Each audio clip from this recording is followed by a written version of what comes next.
मित्रांनो, आजच्या व्हिडिओमध्ये थोडे नवीन आणि वेगळ्या प्रकारचे प्रश्न ॲड करण्यात आलेले आहे. तरी तुम्ही व्हिडिओ काळजीपूर्वक शेवटपर्यंत बघा, कारण जे सगळ्यांना येतं आहे ते तर तुम्हाला यायलाच पाहिजे आणि जे सगळ्यांना येत नाही त्यामधले थोडं तरी तुम्हाला यायला पाहिजे. तेव्हा परीक्षेच्या दृष्टीने आपण कुठेतरी बाकीच्यांच्या इतरांच्या तुलनेत स्पर्धेत थोडं पुढं राहू शकतो. त्यासाठी थोडे नवीन प्रकारचे प्रश्न घेण्यात आलेले असल्यामुळे तुम्हाला या प्रश्नांचा नक्की फायदा होईल. चला तर कोणत्याही प्रकारचा वेळ वाया न घालवता आजच्या व्हिडिओला सुरुवात करूया. भारतात वनाखालील सर्वात कमी प्रमाण असलेले राज्य कोणते आहे? भारतात वनाखालील सर्वात कमी प्रमाण असलेले राज्य हरियाणा हे आहे. महाराष्ट्रात सर्वात जास्त कापसाची लागवड कोणत्या जिल्ह्यात होते? महाराष्ट्रात सर्वात जास्त कापसाची लागवड जळगाव या जिल्ह्यात होते आणि पांढरे सोने पिकवणारा जिल्हा असे यवतमाळ या जिल्ह्याला म्हटले जाते. ही पण गोष्ट तुम्ही लक्षात ठेवा, कारण यावर सुद्धा परीक्षेत बऱ्याच वेळा प्रश्न विचारण्यात आलेले होते. कोणत्या शाहिराने गरजा महाराष्ट्र हे गीत लिहिले? कृष्णराव साबळे या शाहिराने गरजा महाराष्ट्र हे गीत लिहिले. चांदीच्या दागिन्यांसाठी महाराष्ट्रातील प्रसिद्ध ठिकाण कोणते? चांदीच्या दागिन्यांसाठी महाराष्ट्रातील प्रसिद्ध ठिकाण कोल्हापूर हे आहे. पैनगंगा नदीचे उगमस्थान कोणते आहे? पैनगंगा नदीचे उगमस्थान बुलढाणा हे आहे. बोर हे अभयारण्य कोणत्या जिल्ह्यात आहे? बोर हे अभयारण्य वर्धा या जिल्ह्यात आहे. महाराष्ट्राचे क्षेत्रफळ किती आहे? महाराष्ट्राचे क्षेत्रफळ 3,07,713 किलोमीटर आहे. तर लक्षात ठेवण्यासाठी एक छोटीशी ट्रिक आहे मित्रांनो. 3,07,713 चौरस किलोमीटर हे थोडे अवघड वाटत असल्याने तुम्ही 307,713 या प्रकारे सुद्धा लक्षात ठेवू शकता मित्रांनो. तुम्हाला जसे सोपे जाईल त्या पद्धतीने तुम्ही रिवाईज करण्याचा प्रयत्न करा. महाराष्ट्रातील कोणते शहर ग्रीन सिटी म्हणून ओळखले जाते? महाराष्ट्रातील नागपूर हे शहर ग्रीन सिटी म्हणून ओळखले जाते.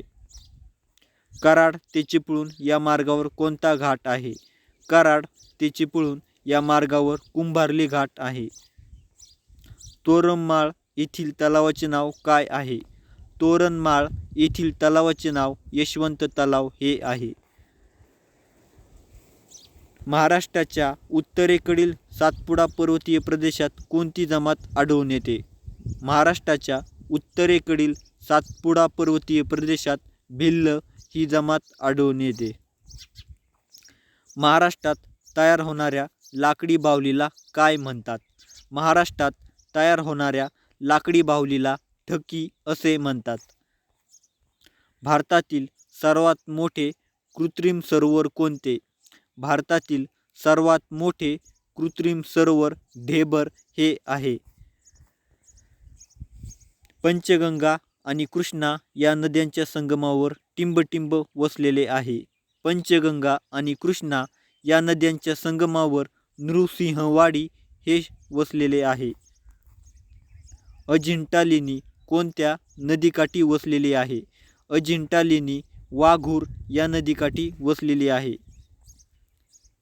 पर्जन्य प्रदेश आणि पर्जन्य छायेचा प्रदेश ही कोणाची वैशिष्ट्ये आहेत? पर्जन्य प्रदेश आणि पर्जन्य छायेचा प्रदेश ही प्रतिरोध पर्जन्य याची वैशिष्ट्ये आहे. महाराष्ट्राची पर्यटन राजधानी कोणती आहे? महाराष्ट्राची पर्यटन राजधानी छत्रपती संभाजीनगर ही आहे. महाराष्ट्रातील खानदेश किंवा नाशिक विभाग हा नदी खोऱ्यात वसलेला आहे. महाराष्ट्रातील खानदेश किंवा नाशिक विभाग हा कोणत्या नदी खोऱ्यात वसलेला आहे? महाराष्ट्रातील खानदेश किंवा नाशिक विभाग हा तापी या नदी खोऱ्यात वसलेला आहे. महाराष्ट्रातील बहुतांश वनक्षेत्रात कोणत्या प्रकारचे जंगल आहे? महाराष्ट्रातील बहुतांश वनक्षेत्रात शुष्क पानझडी प्रकारचे जंगल आहे. भारताच्या पहिल्या संगणकाचे नाव काय होते? भारताच्या पहिल्या संगणकाचे नाव सिद्धार्थ हे होते. लोकरंग हा सण कोणत्या राज्यात साजरा केला जातो?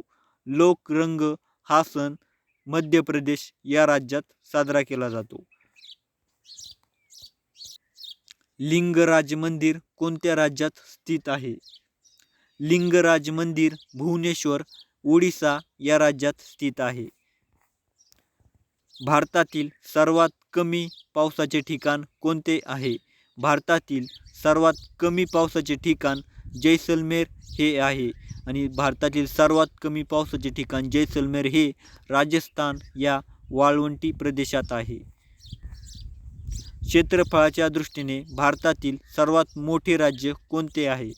क्षेत्रफळाच्या दृष्टीने भारतातील सर्वात मोठे राज्य राजस्थान हे आहे. पुंगचोलम ही लोककला व नृत्य पुढीलपैकी कोणत्या राज्याची आहे? पुंगचोलम ही लोककला व नृत्य पुढीलपैकी कोणत्या राज्याची आहे? पुंगचोलम ही लोककला व नृत्य मणिपूर या राज्याची आहे. मित्रांनो, अशा नवनवीन आणि बेसिक टू ॲडव्हान्स प्रकारच्या प्रश्नांचा तुम्हाला येणाऱ्या परीक्षेच्या दृष्टीने नक्की फायदा होईल. त्यामुळे आपल्या यूट्यूब चॅनलला आत्ताच सबस्क्राईब करून ठेवा. धन्यवाद.